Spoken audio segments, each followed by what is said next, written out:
सरकार का जो पिछला रवैया है उसी पर सरकार कायम है और इंसाफ के लिए अब तक 17 दिन में भी ये बेटियां बैठी हुई हैं, जो लगातार इतने दिनों से होता आ रहा है। सालों से हम कहते आ रहे थे कि पहले किसान, फिर जवान, अब पहलवान, और अगर हम चुप रहे तो आगे फिर किसी और का नंबर आ जाएगा। इसीलिए मैं देशवासियों से ये अपील करती हूँ, खासकर महिलाओं से ये अपील करती हूँ कि इन बेटियों के लिए, इन बहनों के लिए आइए और आवाज़ उठाइए, आवाज़ बनिए, इनकी आवाज़ को मजबूती दीजिए। सोचिए, देश का मान सम्मान ऊपर करने वाली महिलाएं, इतनी मजबूत और सशक्त महिलाएं इंसाफ की गुहार लगा रही हैं, इंसाफ नहीं मिल रहा है, तो किसी कमज़ोर महिलाओं के साथ इस तरह का शोषण होगा तो उन्हें इंसाफ मिलेगा क्या? वो तो कह रहे हैं कि आप पॉलिटिकल मंच बना दिए, आप लोग राजनीति कर रहे हैं जंतर मंतर पहुंचकर। देखिए, सत्ता में बैठे लोग यही बोलते हैं। जब किसान आंदोलन चल रहा था 13 महीने, तो यही बोल रहे थे ये तो नकली किसान है, ये तो खालिस्तानी है, टुकड़े टुकड़े गैंग वाले हैं, और किसान तो पूरे चले गए उठ के, और लास्ट में तीनों काले कानून को वापस करना पड़ा।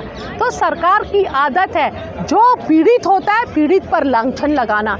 अपने मंत्री को कुछ नहीं बोलेंगे, अपने मिनिस्टर्स पर कोई लगाम नहीं है, अपने एमपीज पर कोई लगाम नहीं है। और इसी तरह मैं एक घटना आपको बताऊं, लखीमपुर खीरी में जब ट्रैक्टर से कुचला गया तो हमारे किसानों को तो याद होगा, शुरू में वीडियो तो दूसरे दिन आए थे, पहले दिन सारी मीडिया और सोशल मीडिया पर सरकार के द्वारा ये चलाया जा रहा था कि किसान जो है उपद्रवी है, वो उपद्रवी लोगों ने ये सब किया है, पूरे हालात को ख़राब किए। बाद में कुछ वीडियो बने थे, जब आया सोशल मीडिया पर तो सब चुप हो गया, मुंह पर ताला लग गया।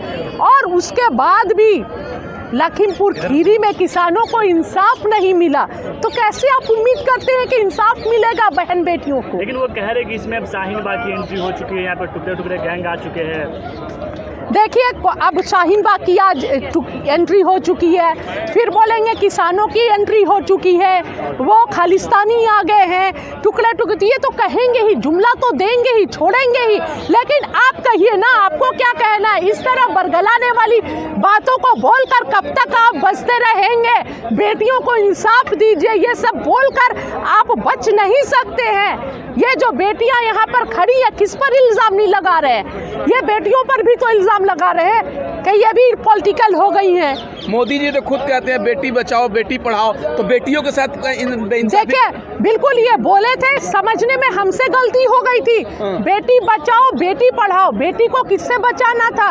बेटी को इनके एमपी से बचाना था, बेटी को इनके मिनिस्टर से बचाना था, और बेटी को इनके पार्टी में जो रेपिस्ट बैठे हुए हैं उनसे बचाना था। तो कब तक ये आंदोलन चलेगा? देखिए, ये तो वक्त बताएगा, समय बताएगा कि कब तक चलेगा। ब्रिजभूषण के समर्थन में पंचायतें होना शुरू हो गई हैं उत्तर प्रदेश में। देखिए, ब्रिजभूषण को तो समर्थन मिलेगा, ये तो 4 साल से ट्रेंड चल रहा है। इसी तरह मनीषा वाल्मीकि के साथ भी आधे रात में 100 को जला दिया गया और बाद में उसी के चरित्र पर लांछन लगाया गया।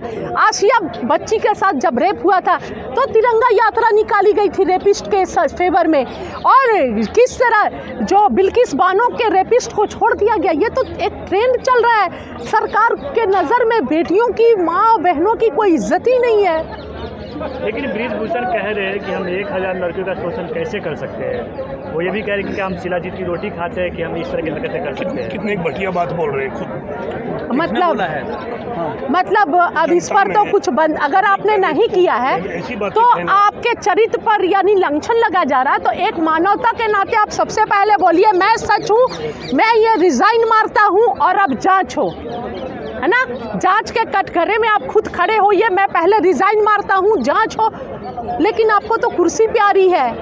रिजाइन के लिए उन्होंने पीएम मोदी और अमित शाह और नड्डा पे डाल दिया है। क्या वे मॉनिटरिंग कर रहे हैं? उन्हें पता है कि जैसे वो हैं वैसे ही ऊपर बैठे हुए लोग भी हैं। उन्हें भी बेटियों का इज्जत की कोई परवाह नहीं है। बेटियों के चरित्र पर ही लांछन लगाया जाता है, यही चलता आ रहा है। उन्हें बेहतर पता है। तो सरकार बचा रही है? बिल्कुल बचा रही है, हर जगह बचाती है, हर जगह अपने लोगों को बचाती है, हर जगह ऐसे ही, चाहे किसानों का मामला हो, जवानों का मामला हो, कहीं का भी मामला हो, वो बचाव में खड़ी हो जाती है। कभी नहीं लेगी कभी ये नहीं कहेगी कि उनके सरकार से गलती हुई है, उनके मंत्रियों से गलती हुई है, उनके एमपी से गलती हुई है, कभी एक्सेप्ट नहीं करेगी। लेकिन वो कह रहे हैं कि यहाँ जितने भी लोग बैठे सब के सब आंदोलन जीवी है, मोदी जी की छवि खराब करने के लिए यहाँ पर सब बैठे हैं। तो आप इंसाफ दीजिए ना, चले जाएंगे। सुनवाई करो। नहीं, आप इंसाफ दीजिए ना, चले जाएंगे।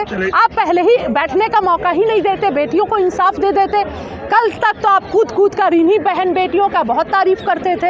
हाँ, तब तो बहुत अच्छा लगता था जब ये शाहीन बाग प्रोटेस्ट चल रहा था और उस समय विरोध में बोलती थी। बहुत अच्छा लगता था जब ये किसान आंदोलन के विरोध में बोलती थी।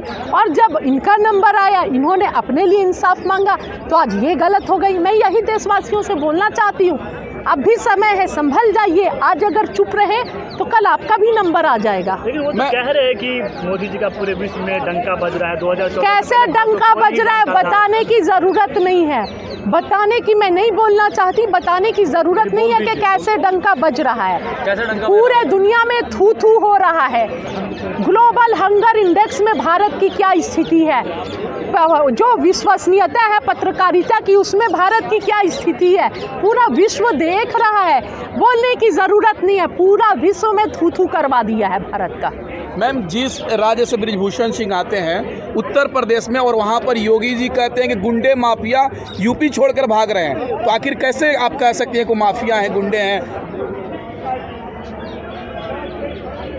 मैं बोल रही हूँ ना, इनके कहने में और कथनी में, कहने और करने में फ़र्क है। सिर्फ बोलते हैं, सुनते जाइए। बाकी हर रोज़ टीवी में देख सकते हैं कि उत्तर प्रदेश में क्या हो रहा है। एक विशेष समुदाय को टारगेट करके बोलने से कुछ नहीं होता है। उत्तर प्रदेश में क्या हो रहा है, कानून व्यवस्था की क्या स्थिति है, सब लोग जान रहे हैं। लेकिन देखने इनकाउंटर हो रहा है, गुंडे भाग तो रहे हैं यूपी छोड़कर। अतीक अहमद को मार दिया गया। हाँ, अतीक को, उनके बेटे को इनकाउंटर कर तो दिया। क्या अतीक अहमद को मार देने से क्राइम खत्म हो गया? अगर गुंडे मारे जा रहे हैं तो क्राइम नहीं खत्म होगा। अरे पहले बेटियों को इंसाफ दीजिए ना, बेटियों को इंसाफ दीजिए ना, इन्हें मारिए ना। उत्तर प्रदेश में ही तो लखीमपुर खीरी है ना, उत्तर प्रदेश में ही तो लखीमपुर खीरी है, और किसानों पर थार गाड़ी से कुचला गया। अभी तक इंसाफ मिला क्या? मिनिस्टर जी अपने पद से हटे क्या? नहीं हटे ना, तो कैसे इंसाफ मिल गया, कैसे क्राइम खत्म हो गया? मिनिस्टर्स तो खुद क्रिमिनल है, कहाँ इंसाफ मिल गया? सब एक जुमला है। स्मृति ईरानी को जानती हैं आप? सुनती थी जब कांग्रेस की सरकार थी ना, तो वो सिलेंडर लेकर ड्रामे किया करती थी, जो आजकल गायब है। एफआईआर करनी होगी कि कहीं गायब है, उनका पता नहीं है कहाँ चली गई। महिलाओं के समर्थन में ट्वीट नहीं कर रही है, पहलवानों के समर्थन में।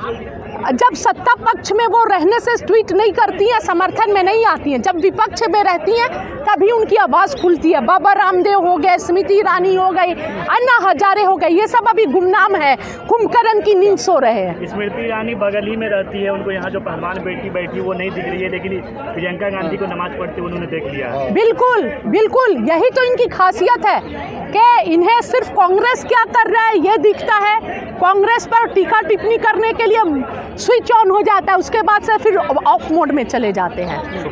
शुक्रिया, थैंक यू।